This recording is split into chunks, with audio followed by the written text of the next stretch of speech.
येशू ख्रिस्ताच्या शरीरावर एक असा जागा ठेवली नाही जिथे खिळे ठोकले नाहीत. हो. परंतु तो म्हणत होता, God bless them, they don't know what they are doing. म्हणून त्यांना संत म्हणायचं. बरं, तुम्ही एक ऑफ कॅमेरा पण एक गंमत सांगितली होती बरोबर. की स्वामींनी तुम्हाला सांगितलं की लहान मुलांवरती पण बरोबर. ग्रंथ, बरोबर. लहान मुलांसाठी ग्रंथ हा लिहा. हा त्यांचं काय म्हणणं, माझं असं असतं की मला एक लहानपणापासून जाणून घ्यायला आवडतं ती व्यक्ती मोठी कशी होते, का नाव होतं त्यांचं. प्रत्येक सामान्य माणसाचा हेच प्रश्न असतो की हे लोक मोठे कसे होतात, बरोबर. कसे होतात, काय केलं त्यांनी. बरं, पण यापुढे तुम्हाला स्वामींनी काय आदेश दिलाय? स्वामी आदेश देतच असतात, काही ना काही हो. सारखं सांगतच असतात. तर त्यांचं एक संकलन करणारा ग्रंथ लिहायचा, हो. ते लिहायला घे असं ते मला गेले 4 महिने सांगतायत महाराज. परंतु तब्येत बरी नव्हती, नाही. तर त्यामुळे मी महाराजांना वाटतं शेवटी करवून घेणार तेच आहे, इदम न मम, मी केलेलं नाही.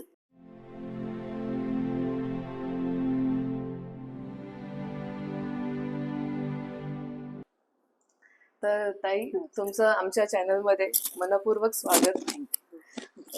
तर आमच्या प्रेक्षकांच्या माहितीसाठी तुमचं बालपण कसं झालं, कुठे झालं, तर आम्हाला माहिती द्याल का थोडी त्याबद्दल? अवश्य अवश्य. माझं नाव आहे नम्रता भट. अच्छा. मी गेले 40 वर्ष भांडुपला राहते. सध्या माझं इथे पुण्यात आहे.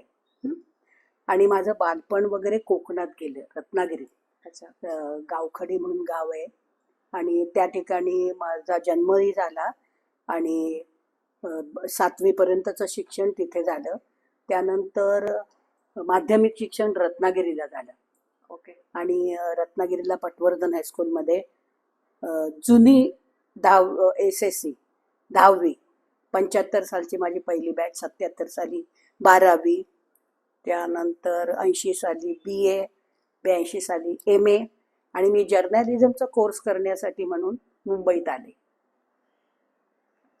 आणि तो करण्यासाठी म्हणून आले. मग माझं लग्न झालं 83 साली आणि तेव्हापासून आत्तापर्यंत 38 वर्ष मी भांडुपला दातार कॉलनीमध्ये राहत होते. आणि माझ्या लहानपणी असं की आमचं कुटुंब जे होतं ते पूर्वी खूप सधन होतं. माझ्या आजोबांचा गलबतांचा वगैरे व्यापार होता, खूप हे होतं. नंतर परिस्थिती पालटत गेली. त्यानंतर शेती करणं हे मेन असल्यामुळे आंब्यांचा व्यवसाय वगैरे, त्यात म्हणजे कष्टामध्ये खूप गेलं आमचं जीवन असं. आणि त्याच्यातून चांगले संस्कार मिळाले. माझी आजी जी होती ती धार्मिक होती, सर्व प्रकारची व्रतवैकल्य ती करायची.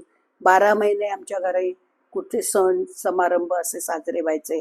आणि आपण जे एखादा व्रत करतोय ते का करतोय, ते का कशासाठी करायचं हे आजी आम्हाला सांगायची. जास्ती शिकलेली नव्हती, परंतु आम्हाला ज्ञानेश्वरी अभ्यासाला होती. त्यावेळेला एक श्लोक हे मला अडली होती ओवी, तर मनात माझ्या येत होतं की आजीला काय ज्ञानेश्वरीचं हे असणार. परंतु तिने त्याचा परफेक्ट अर्थ मला सांगितला आणि तो बरोबर आहे का. मी आमचे घाटे प्रोफेसर होते, त्यांना विचारलं. ते माझे अहो याच्यापेक्षा वेगळं काही नाही सांगता येणार मलाही, माझ्याही ज्ञानात भर पडली तुमच्या आजीमुळे असं.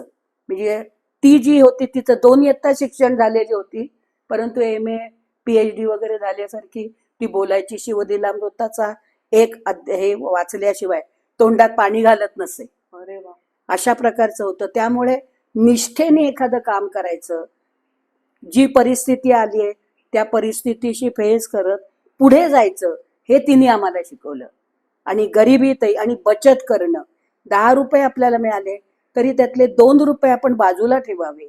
त्या 2चे 2.5 होतात, 3 होतात, 4 होतात, असं तिने ते सुचवलं की जसे जिथे हवा तिथे खर्च करावा, काटकसरीने राहावं, स्वच्छता टापटिपी असली पाहिजे.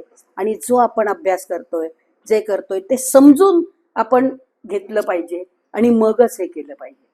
त्यामुळे मी कॉलेजमध्ये सुद्धा माझे जे पेपर असत ते सगळ्या मुलांना प्रोफेसर दाखवत असत. पॉलिटिक्स आमचा 12वीला जो विषय होता ना, त्याच्यामध्ये मला 100 पैकी 98 मार्क मिळाले होते. आणि तो संपूर्ण पेपर त्यांनी डिस्प्ले केला होता, दाखवला होता की अक्षर कसं असावं, असं त्याचं हे असं असावं. तर त्यामुळे नीटनेटकेपणा समजून घेणं कोणतीही गोष्ट, ही मी आमच्या आजीकडनं आणि आमच्या कॉलेजच्या प्रोफेसरांचे त्याबद्दल खूप धन्यवाद आहेत की असे चांगले प्रोफेसर आम्हाला तेव्हा मिळाले. मग मी मुंबईत आले माझं लग्न झालं आणि मग मी पोलीस कमिशनरच्या ऑफिसमध्ये ठाण्याला अच्छा.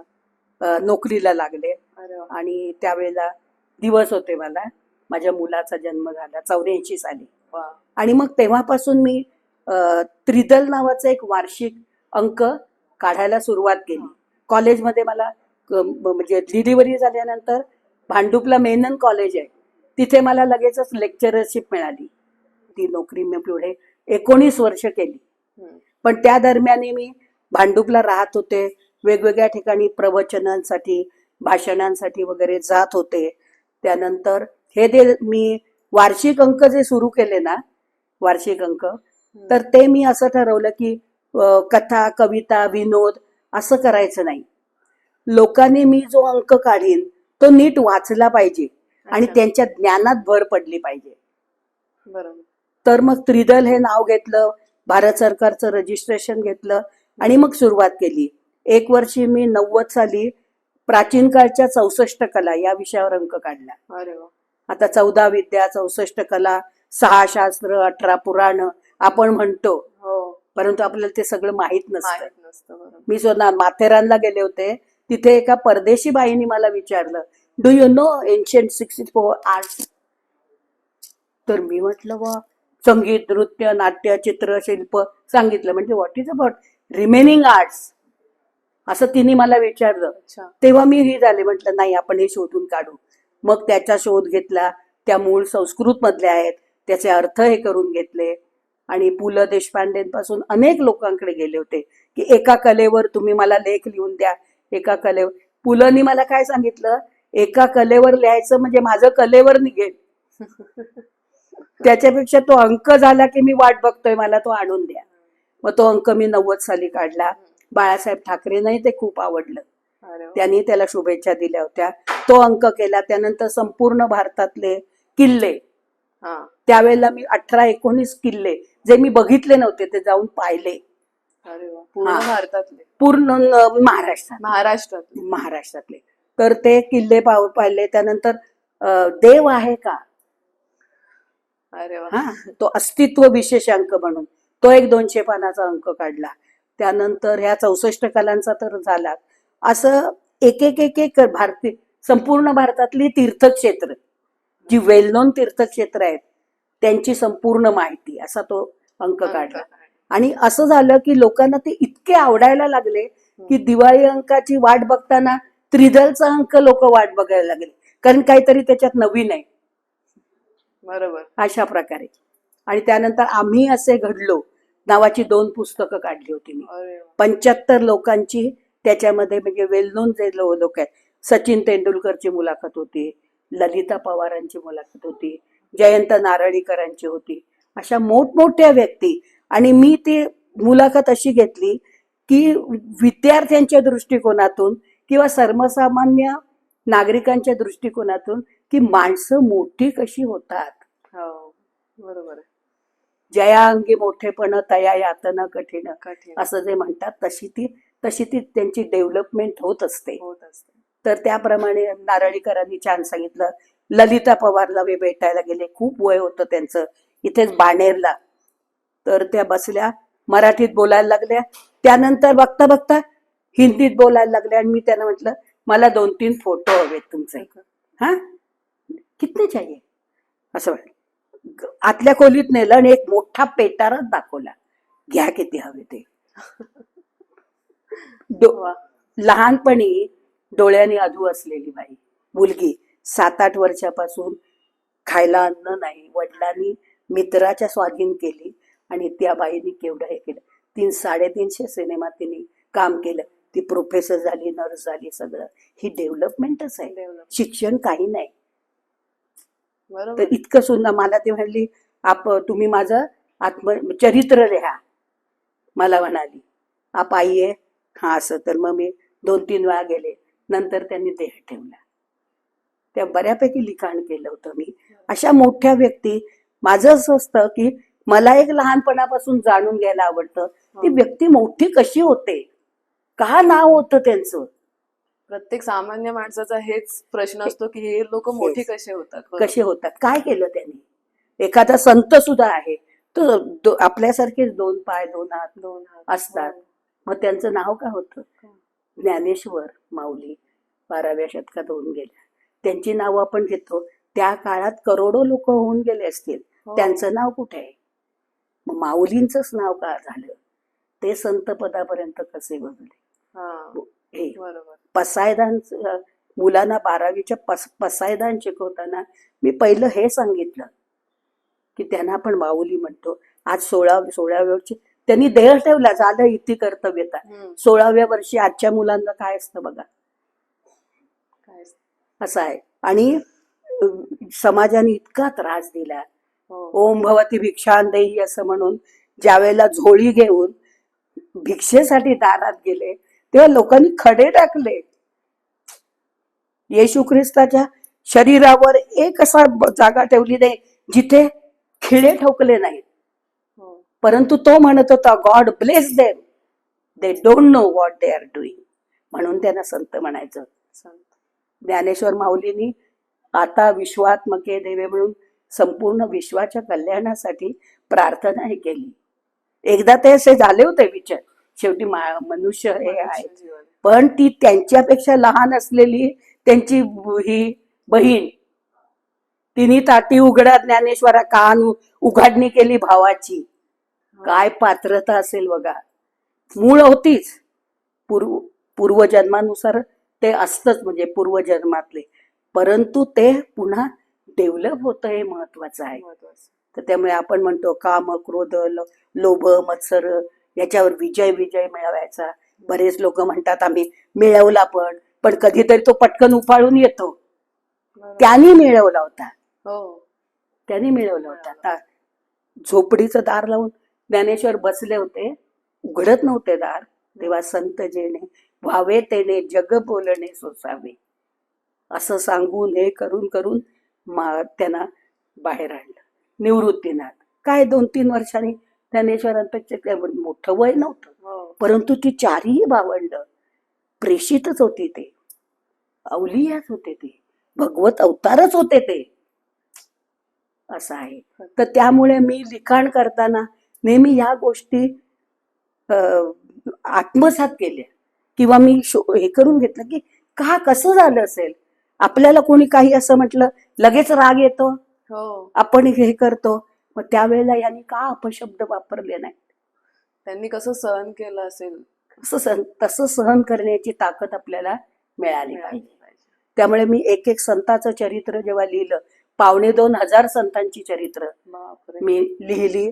महाराजांनी मला दृष्टांत दिला आणि हिंदुस्थानातल्या सत्पुरुषांची चरित्र लिही असा आदेश दिला अरे वा. 1997 साली. अरे वा. आणि मग ठीक आहे, मग म्हटलं मग संत चरित्र लिहायला. त्याच्या आधी मी संत चरित्रांचे 4 दिवाळी अंक काढले होते. हो. कॉलेजमध्ये मुलांना शिकवताना चोखामेळ्याचा अभंग आहे, ज्ञानेश्वरांचा अभंग आहे, तेव्हा त्या संतांची पार्श्वभूमी आपल्याला सांगावी लागते मुलांना. बरोबर. त्यावेळेला माझ्या लक्षात आलं की यावर्षीचा दिवाळी अंक आपण 150-200 संतांची चरित्र असणारा काढू. तशी ती सुरुवात झाली होती. त्यानंतर मी सलग 4 वर्ष जवळजवळ 200 संतांची चरित्र त्या 4 अंकांमधून मांडली आणि त्याला इतका प्रतिसाद मिळाला की लोक 200 रुपयाची मनी ऑर्डर करायचे आणि म्हणायचे की आम्हाला ते 4ही अंक हवे, पण ते अंक संपले. मग माझ्या लक्षात आलं की आपण लिहिलंय हे बरोबर आहे, हो. परंतु संप्रदायानुसार आपण ती मांडणी करू. गुरुची माहिती येईल, मग शिष्याची माहिती येईल, प्रशिष्यांची माहिती येईल, तो संप्रदाय पूर्ण येईल. म्हणजे कसं आपल्याकडे भक्ती मार्गामध्ये भागवत संप्रदाय आहे, त्यानंतर गाणपत्य आहे, शाक्त संप्रदाय आहे.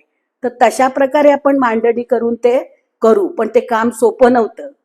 बरोबर. माझी कॉलेजची नोकरी चालू होती, सासू सासरे आजारी होते, मुलगा लहान होता, ते सगळं करून पण मी माझा परमेश्वरावर विश्वास, तोपर्यंत स्वामींचं असं इतकं नव्हतं.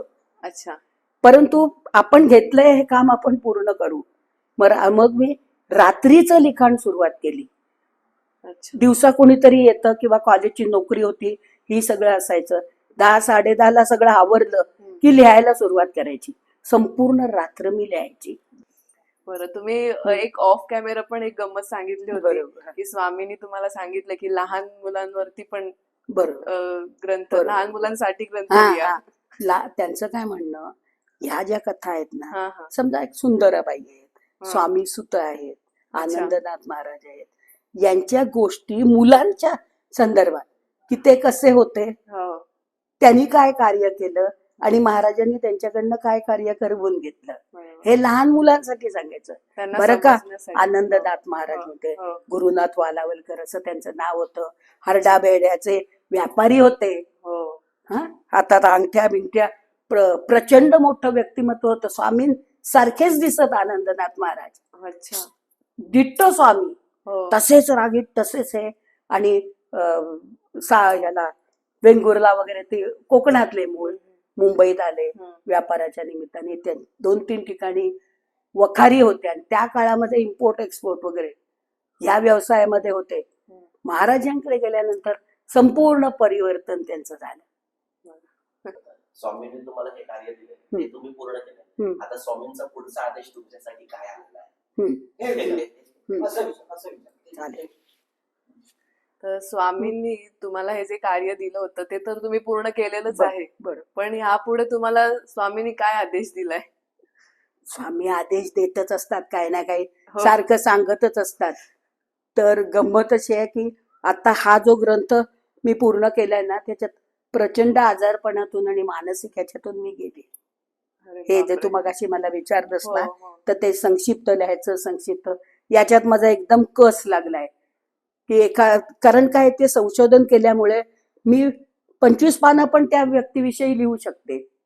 परंतु मला स्वामी सुतांचं चरित्र थोडक्यात 4 पानात बसवायचंय. त्यामुळे ते मी खूप लिखाण झालं.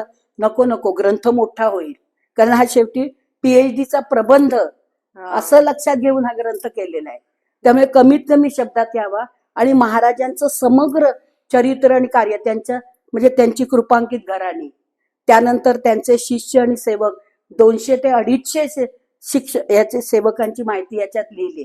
भारत भ्रमंतीची तिथली त्यांची सगळी क्षेत्र, तीर्थक्षेत्र, आता द्वारका आहे तर त्याची थोडक्यात माहिती, तिथे घडलेल्या घटना, नारायण सरोवरच्या घटना, असं करत करत मांडत मी मुंबईत आले. अच्छा. मुंबईतल्या 25 वर्षातल्या घटना, मग मोहोळ, हो. सोलापूर आणि मग 22 वर्ष अक्कलकोटला 1878ला देह ठेवीपर्यंत, असं हे सगळं कव्हर केलंय या ग्रंथामध्ये. बरोबर. आणि तू जो आता विचारलंस मला आदेश, त्यांनी मला आता काय दिलाय, हा ग्रंथ लिहित असताना जुने जे मठ आहेत स्वामींचे, अच्छा. म्हणजे कांदेवाडीच्या मठाचे वगैरे लिहिले, कारण ते महाराजांच्या काळातच झालेले. हो, हो.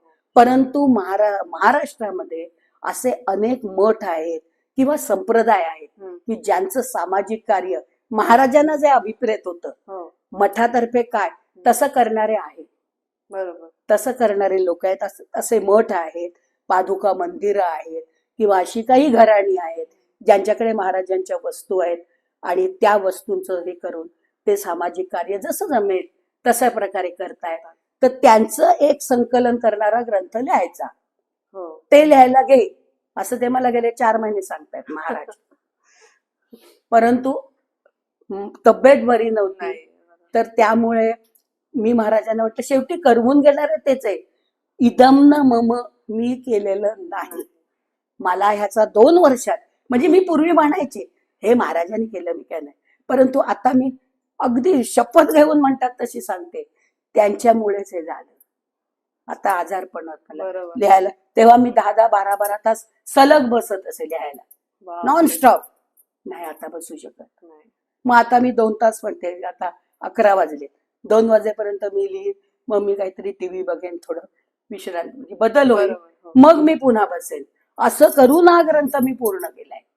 बापरे. आणि नुसता लिहिला नाहीये, DTP करून त्याची प्रूफ तपासून. माझे दोन्ही डोळ्यांचं ऑपरेशन झालं, दिसत नव्हतं, बहिर्गोल भिंग घेऊन मी वाचले बापरे. आणि प्रूफही मीच तपासली, सेटिंग मीच केलंय. आणि असं छान करून कार्य. त्यांनी खरंच करवून घेतलंय, करून म्हणून हा ग्रंथ झाला. आणि आतापर्यंत मी गेल्या 50 वर्षामध्ये हा. जी पुस्तकं, अंक, ग्रंथ हे केले, त्यातला हा 116वा ग्रंथ आहे. बापरे. 60-65 पुस्तकं झाले, टेक्स्ट बुक.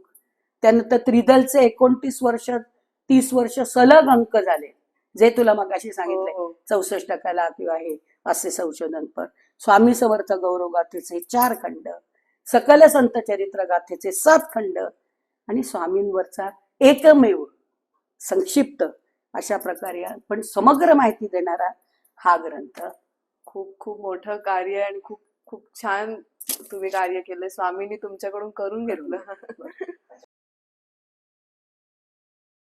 पहिले का आणि माझी बहीण आहे ती एवढी अंगात काय झालं? आणि होतेच ना, होतेच. आठवत नाही. तुम्ही म्हणत होते की तुमच्या पण मनात काहीतरी प्रश्न आहेत जे तुम्ही मला सांगणार होतात, म्हणजे मी तुम्हाला विचारू असं. हा, माझ्या मनात म्हणजे आता झाले की ते तेच ते झालं झालं झालं. पॉज केलं. आता या ग्रंथाबद्दल अजून काय बोलता येईल का आपल्याला? तुला मी आता सांगतो आई काय होईल सांगतो. एवढं म्हणजे तर शेवटच काय हे? नाही नाही, नाही. नाही, या बरं ग्रंथासाठी. बरोबर. हा हा, नको नको आता ना, ए नको मला पटकन बोलू दे. अवधूत चिंतन श्री गुरुदेव दत्त श्री स्वामी समर्थ महाराज की जय.